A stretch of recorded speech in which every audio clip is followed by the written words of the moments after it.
souvent, est-ce qu'un jour mon peuple s'en sortira avec tant de richesse et d'abondance? Nous sommes toujours là, battant des bras. Africa, je me demande souvent si cette manne est une malédiction. Avec tant de richesse et d'abondance, nous sommes toujours là, battant des bras. Oh, oh, oh, oh, il y a quelque chose qui ne va pas. Oh, oh, oh, oh, oh. Heureuse de vous savoir nombreux à être présents dans ce nouveau numéro de votre émission Éveil de la conscience du peuple noir. Mettre en application la méthode 433 SVP pour faire de l'investissement dans l'humain la priorité des priorités est le thème que nous allons encore développer ce soir avec l'expert en développement personnel, M. Raoul Johnson et M. Elolo, un adepte de la pensée positive. Bonsoir à vous, chers téléspectateurs. Alors, bonsoir M. Johnson, bonsoir M. Elolo. Bonsoir Tata Della. Comment vous allez? Nous allons super bien. Alors, est-ce qu'on peut faire déjà un rappel de tout ce qui a été dit la dernière fois, M. Johnson? Très bien Tata Della, bonsoir aux téléspectateurs. La dernière fois, nous avons exploré le thème, la méthode 433 SVP. Nous avons survolé le mécanisme de fonctionnement de cette méthode et nous comptons au cours de l'année 2023, approfondir sur une longue durée le fonctionnement de cette méthode pour que le thème, l'éveil de la conscience du peuple noir, soit une réalité au cours de 2023. Pourquoi? Je ne sais pas si vous connaissez la citation qu'on prête à Bill Gates qui dit « Si vous naissez pauvre, ce n'est pas de votre faute. » Mais aujourd'hui, à l'ère de la connaissance, si vous demeurez pauvre, c'est de votre faute. Comme vous le savez, nul d'entre nous, personne d'entre nous ne veut être pauvre. Nous voulons tous être riches. Alors, il y a lieu de comprendre ce qui distingue, je dirais, les riches, les véritables, des pauvres. Et aujourd'hui, ce n'est un secret pour personne. C'est la connaissance. Et cette connaissance est multidimensionnelle. Alors, comment nous approprier cette connaissance pour véritablement commencer à arpenter les voies de la vraie richesse, de la vraie prospérité, du vrai progrès? Dans ce sens, nous avons créé la méthode 433 SVP dont nous avons parlé la dernière fois et que nous allons explorer pendant un certain temps cette année. Et bien évidemment, l'un des piliers de cette méthode, c'est l'homme, c'est l'humain en nous. Alors, l'un des piliers de cette méthode, c'est l'homme, c'est le pilier en nous. Donc, quelle définition vous pouvez donner à l'être humain, M. Johnson? Merci Tata Della. Comme vous le savez, les définitions données à l'être humain sont nombreuses.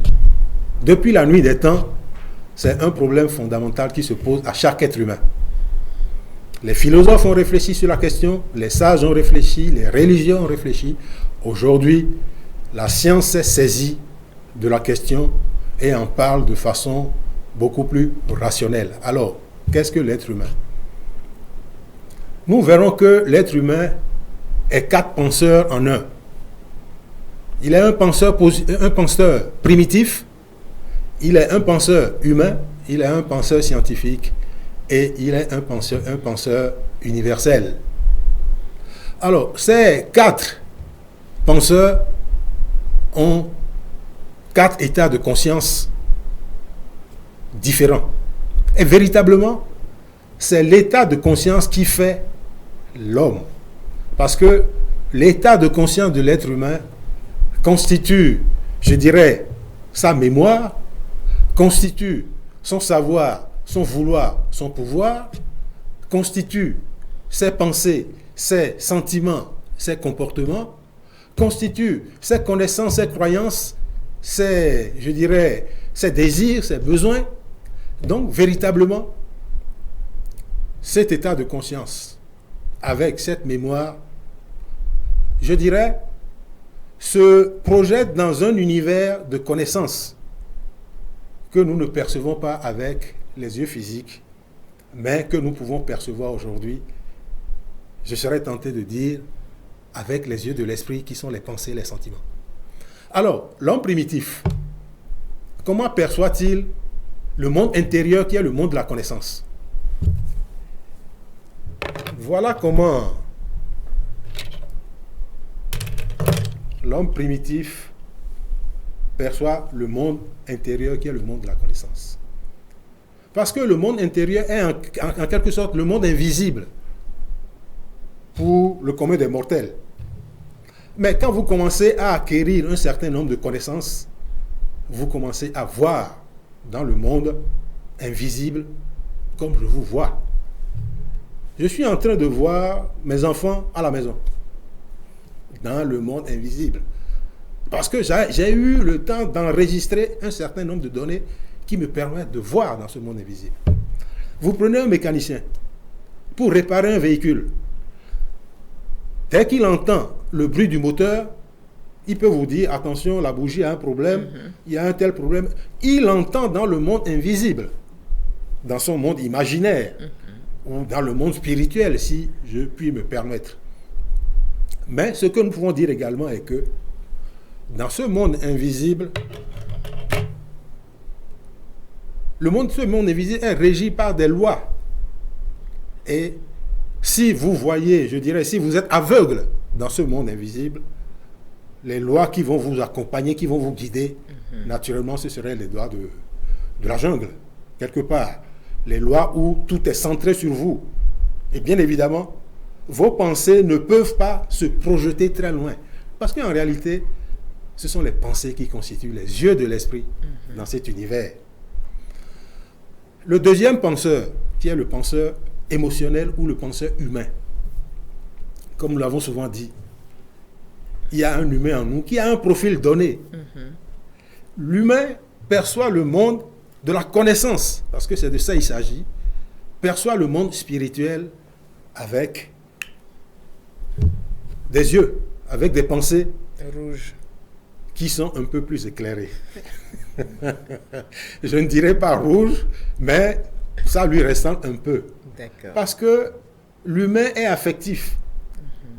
Il aime sa femme, il aime ses enfants, il aime, je dirais, Dieu, il aime les gens autour de lui, il a des comportements qui vont dans ce sens, il a des valeurs également qui ne sont pas des valeurs de la jungle, mais des valeurs humaines, où on peut composer avec son frère, où on peut se lier d'amitié, etc.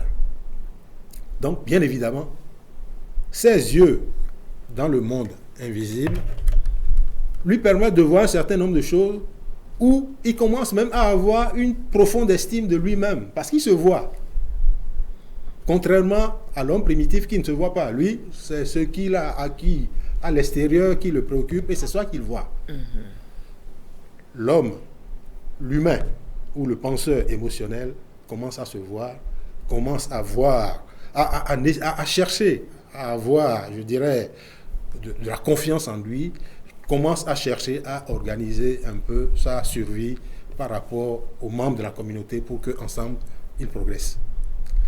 Le troisième penseur, qui est un penseur scientifique, commence à voir un peu plus clair. Parce que ses pensées commencent à éclairer le monde de la connaissance. C'est un homme de science. Quand il prend cet appareil, il voit tout ce qu'il y a comme composante dans l'appareil parce qu'il a réfléchi là-dessus et il a fait un certain travail qui lui permet de voir ce qu'il y a à l'intérieur. Et bien évidemment, ses valeurs sont plus hautes. Il veut de l'honneur, il veut de la justice et il veut être responsable de ce qui lui arrive. Et bien évidemment, le penseur positif dans le monde imaginaire, dans le monde spirituel, dans le monde de la connaissance, a des lunettes de ce genre. Il est capable de voir de façon claire, bien évidemment, dans les limites données. Parce que, quelle que soit l'intelligence de l'homme, il ne peut égaler l'intelligence de Dieu. du suprême. Donc, il a une capacité de voir qui est beaucoup plus claire. Ce que nous voulons dire aujourd'hui,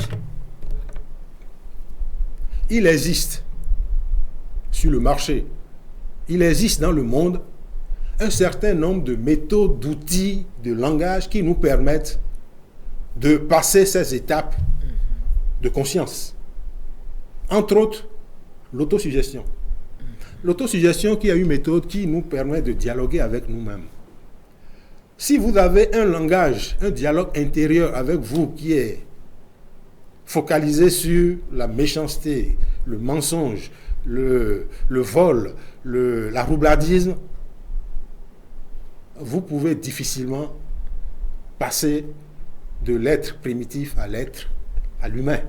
Okay. Parce qu'il y a des corrections à faire. Et ces corrections-là, comme je l'ai dit tantôt, l'autosuggestion peut nous aider à les faire. Quand vous commencez à affirmer des choses positives, parce que, à la base, nous sommes tous un peu primitifs, nous sommes tous humains, nous sommes tous scientifiques et nous sommes tous universels. Nous avons les propriétés, les caractéristiques en nous. Selon les cultures, selon le travail intérieur que nous faisons sur nous, nous éveillons l'un des profils ou l'autre des profils. Donc, il y a un certain nombre d'outils, entre autres l'autosuggestion, la méditation active, entre autres la visualisation, l'imagination. Donc, nous comptons au cours de cette année 2023 passer de temps en temps, au cours de nos émissions, ces méthodes et outils pour voir de façon concrète comment est-ce qu'on peut passer de l'état d'esprit d'être primitif à l'état d'esprit, je dirais, d'un être hors du commun. Ok, vous avez longtemps parlé dans les émissions passées de l'homme comparé à un ordinateur. Vu la définition que vous venez de faire de l'être humain, quelle analogie vous pouvez faire entre l'être humain et l'ordinateur? Ça, c'est une bonne question parce que, comme vous le savez, aujourd'hui, sous d'autres cieux, on parle donc augmenté. Les citoyens des pays développés, on insère dans leur tête des puces pour qu'ils soient plus intelligents, pour qu'ils aient plus de mémoire. Et avec je dirais, avec des disciplines comme la robotique, comme les systèmes experts, comme l'intelligence artificielle, véritablement, tout le mécanisme de fonctionnement de l'homme est plus ou moins implémenté sur les ordinateurs. Et ce que nous savons également qui est extraordinaire, c'est que les neurosciences nous disent aujourd'hui que notre cerveau, notre tête, est une usine de production de pensées et de sentiments, de connaissances et de croyances. Une usine. Et notre cerveau représente un disque de stockage qui n'a pas de limite. Et bien évidemment, si tel est le cas, tout ce que nous enregistrons dans notre ordinateur, je dirais biologique, depuis notre naissance jusqu'à aujourd'hui, est stocké quelque part. Forcément. Et bien évidemment, même si c'est stocké quelque part, il y en a qui sont, je dirais, qui sont stockés sur des bandes ou qui ont été téléchargés sur des bandes qui ont été mises à côté, mais il y en a qui sont dans dans la mémoire vive où ça nous revient de façon courante. Donc les comparaisons que nous pouvons faire avec l'ordinateur de façon plus précise, nous dirons que les 4 personnalités que nous avons vues précédemment sont 4 logiciels qui fonctionnent en l'être humain. D'accord. L'être primitif, son logiciel est le logiciel qui permet de gérer nos organes. Notre cœur, notre poumon, nos poumons, nos reins, etc., etc. Il y a un logiciel qui les gère. Il y a un logiciel qui gère quand nous avons faim, quand nous avons soif, quand nous avons... Bon, il y a un logiciel les besoins donnés, il y a un logiciel qui déclenche. Et même quand nous avons peur, il y a un logiciel qui déclenche nos instincts, nos pulsions, de manière à faire face à la situation que nous rencontrons. Le deuxième logiciel de l'humain, c'est un logiciel, je dirais, émotionnel. Comme je l'ai dit, l'homme est un être social. Il vit en réseau, il vit en famille. Et on ne peut vivre en famille de façon sereine, de façon paisible, que quand on a des relations harmonieuses avec les membres de sa famille. Si vous vivez dans une famille où c'est des déchirures, c'est des insultes, c'est des querelles en permanence, véritablement, votre logiciel émotionnel a des problèmes et ne peut pas tisser des liens solides. Et le troisième personnage, qui est le penseur rationnel, ce sont les applications que nous installons dans nos ordinateurs pour faire de la comptabilité, parce que nous faisons de la comptabilité intérieure également. Toutes les connaissances que nous acquérons autour de notre vie sont je dirais, c'est de l'argent spirituel que nous stockons dans un compte de notre mémoire. Les croyances que nous avons sont également de la richesse que nous stockons. Les valeurs qui nous guident sont également une forme de ressources que nous stockons pour nous guider. Et je dirais que le quatrième personnage, qui est le penseur universel, c'est l'énergie qui alimente l'ordinateur. Cette énergie est universelle. Si on compare cette énergie à l'électricité, vous ne me direz pas que l'électricité qui traverse le corps d'un rouge, d'un jaune, d'un blanc est différente de l'électricité qui traverse le corps d'un noir, comme le dit M. Lolo. Cette énergie est la même, cette électricité est la même.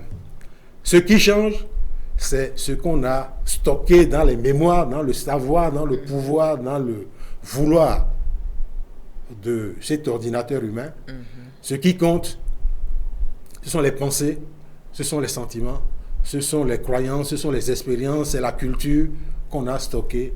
Et c'est ça qui fait véritablement la personnalité de l'être humain.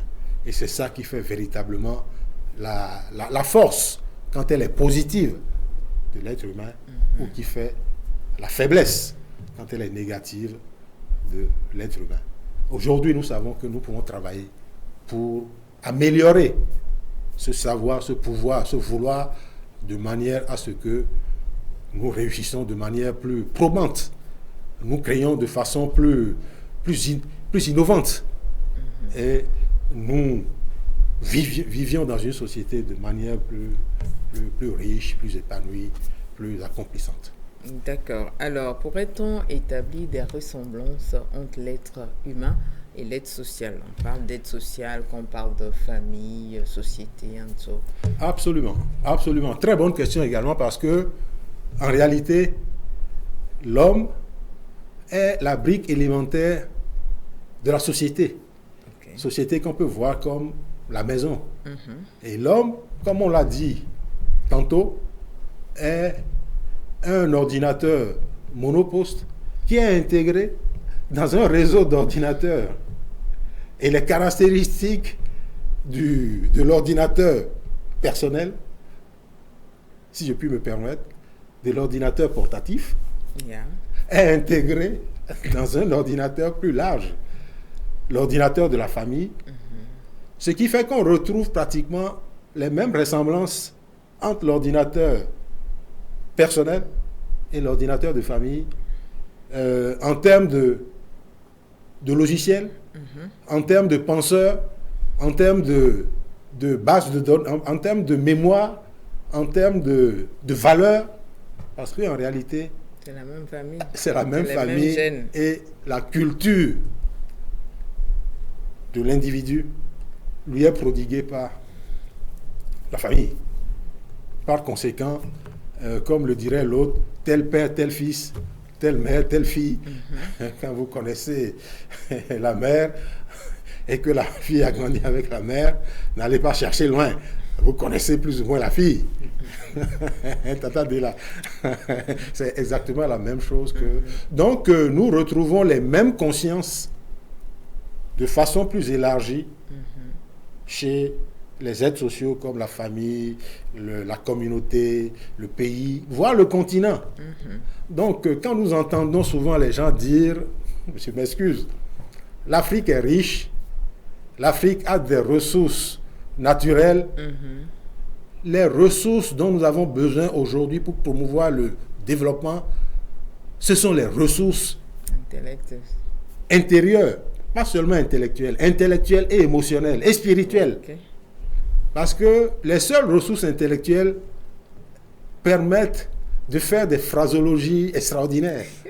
Hein, on peut faire des discours les plus éloquents. Mais quand derrière ces discours, les valeurs qui vous guident sont des valeurs de haine, des valeurs d'égoïsme, des valeurs d'arrogance, de mépris, ça marche pas. Des valeurs primitives. Comme le dit le penseur positif, les valeurs primitives, je m'excuse, aucun développement ne peut se faire. Et bien évidemment, le but de notre émission, c'est d'explorer l'éducation qui permet de s'éveiller à l'école de la vie. Parce que on ne nous enseigne pas suffisamment les valeurs que nous devons avoir pour être des contributeurs efficaces pour nos sociétés. Surtout aujourd'hui, à l'heure de la mondialisation, on nous enseigne à être riche, on nous enseigne à consommer, on nous enseigne à courir après l'argent, la jouissance. Pour les Africains que nous sommes, c'est dangereux.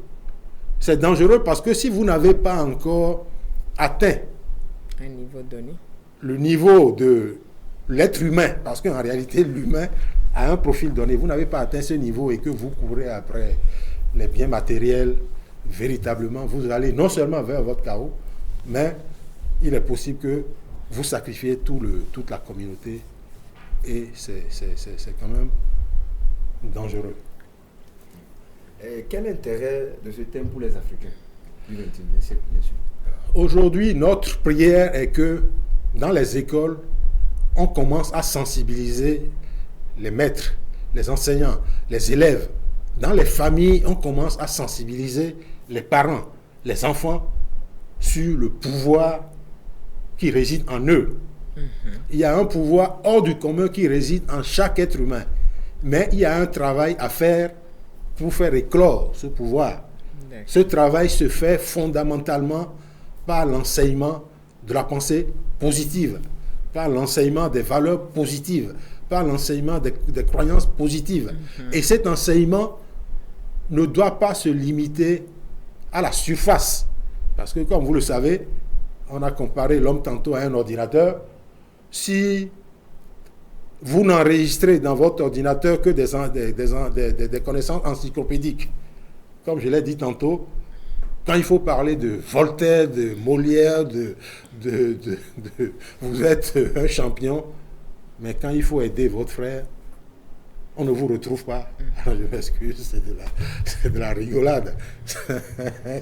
C'est pas de ça. Les Africains doivent comprendre aujourd'hui que ce qui fait véritablement la force de l'être humain, c'est sa capacité à être dans un groupe qui peut le soutenir, qui peut le pousser, qui peut l'élever, pour que ensemble le groupe tout entier soit fort. Ce qui fait la faiblesse des Africains aujourd'hui, véritablement, c'est notre division. Et nous sommes profondément divisés. Mais ce que nous voulons dire est que cette division, je serais tenté de dire, est congénitale. Congénitale parce que il y a une configuration, il y a un conditionnement, il y a un paramétrage de tous les profils primitifs, humains, scientifiques qu'il faut faire pour s'ouvrir à d'autres réalités, pour s'ouvrir à d'autres mondes, pour s'ouvrir à d'autres richesses. Si nous ne le faisons pas, vraiment, on ne pourra pas avancer. Merci, Monsieur Johnson. Merci, Monsieur Elolo. Monsieur Elolo, votre mot de la fin, rapidement. Comme mot de fin, j'aimerais juste dire, comme un lecteur DVD, c'est le disque qu'on y met qui joue. C'est la musique qu'on introduit là-dedans qui joue. Donc si nous enregistrons en nous des valeurs négatives, ne soyons pas étonnés de produire des résultats négatifs. Donc nous devons chercher, à partir de cette méthode qu'on vient de nous proposer, comment enregistrer des valeurs positives en nous afin de pouvoir grandir selon les 4 échelles que nous venons de voir. Je vous remercie. Monsieur Johnson, votre mot de la fin. Merci Tata Della. Je voudrais dire, il y a Frantz Fanon qui dit que chaque génération, dans une relative opacité, doit faire face, je traduis parce que je ne me rappelle pas exactement, doit faire face aux réalités et apporter sa contribution pour un meilleur devenir de sa communauté. Aujourd'hui, à l'ère de la connaissance, nous avons tout le savoir et toute l'expérience possible pour apporter notre contribution, pour provoquer, je dirais, le changement de mentalité que nous attendons, que nous souhaitons de tous nos voeux. La chose est aujourd'hui possible. Nous avons créé une méthode pour ce faire. La méthode est encore en cours d'affinement. Nous allons sortir un livre très prochainement sur cette méthode-là. Mais nous invitons les téléspectateurs qui souhaitent véritablement l'éveil de la conscience du peuple noir à se joindre à nous pour que ensemble nous montions l'échelle de la conscience. Parce que, comme l'a dit M. Elolo, si dans votre ordinateur, les chansons que vous avez, les discours que vous avez, le langage que vous avez est d'une nature donnée, ne soyez pas étonnés d'avoir des résultats qui sont à l'image du contenu de votre ordinateur. Aujourd'hui, il est possible de configurer notre ordinateur par nous-mêmes, par nos amis, par nos enseignants, par la société, pour que, à fin 2023, l'éveil de la conscience que nous appelons de tous nos voeux commence à être une réalité dans l'esprit, dans le cœur, dans la tête de chacun. Je vous remercie. Merci à M. Lolo, merci à vous, M. Johnson. Merci à nos chers téléspectateurs d'être des nôtres également ce soir, alors que chacun développe son mind, que chacun développe cet ordinateur à l'intérieur de lui, pour qu'ensemble, cet éveil de la conscience du peuple noir soit effectif. Bonsoir chez vous. Africain, je me demande souvent, est-ce qu'un jour mon peuple s'en sortira avec tant de richesse et d'abondance? Nous sommes toujours là, battant des bras. Africain, je me demande souvent si cette manne est une malédiction avec tant de richesse et d'abondance. Nous sommes toujours là, battant des bras. Oh, oh, oh, oh, oh. Il y a quelque chose qui ne va pas.